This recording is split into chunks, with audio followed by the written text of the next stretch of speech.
Autrefois, une race de chasseurs exceptionnels, les Bayas, chassaient le python d'une façon tout aussi extraordinaire, en employant un appât humain.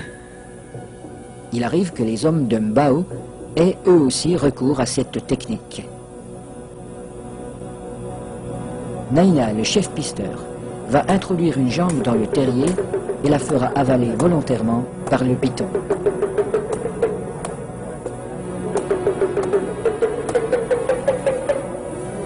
Il est indispensable de posséder le remède qui a été fourni par le sorcier. Cette mystérieuse préparation, à base d'herbes et de racines écrasées, n'a pas qu'un effet psychologique. Elle a le pouvoir d'attirer le serpent tout en protégeant la jambe du pisteur. Le remède agit encore comme un lubrifiant. En imprégnant un tissu qui entoure la jambe, il facilite sa pénétration dans la gueule du reptile.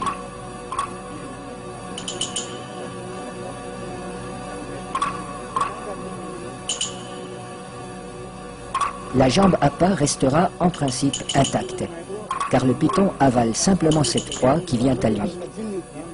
À peine sera-t-elle attaquée superficiellement par les sucs digestifs.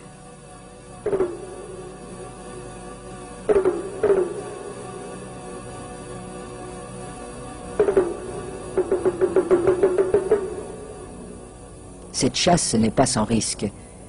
Un python particulièrement puissant pourrait entraîner l'homme dans son repère. La jambe restée à l'extérieur limite ce danger, mais le pisteur court le risque d'être désarticulé.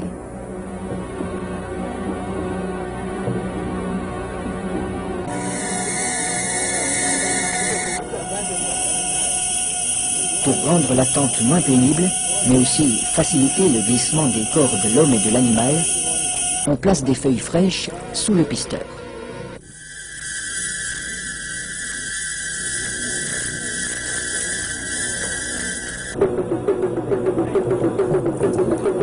Sa jambe est déjà avalée au-delà du genou quand il commande qu'on le tire en arrière.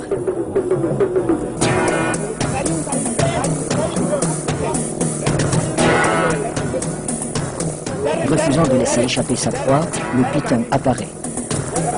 Les aides tirent de façon irrégulière.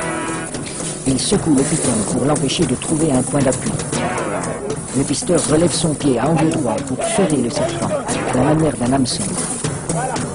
L'animal se sent piégé, mais il ne peut plus lâcher la jambe. Le python est maintenu allongé. Il faut éviter qu'il ne s'enroule. Cette position lui enlève une grande part de sa force. Pour dégager sa jambe, Naina déchire la gueule du python au couteau.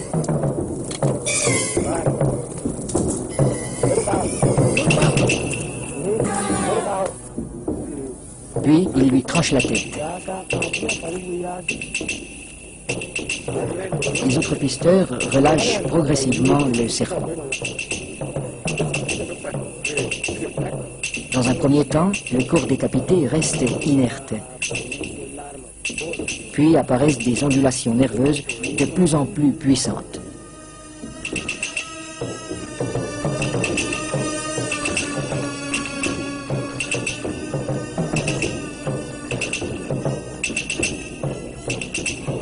Il bougera ainsi pendant près d'une heure, prenant presque des positions d'attaque comme s'il cherchait toujours, au-delà de la mort, à menacer ses assaillants.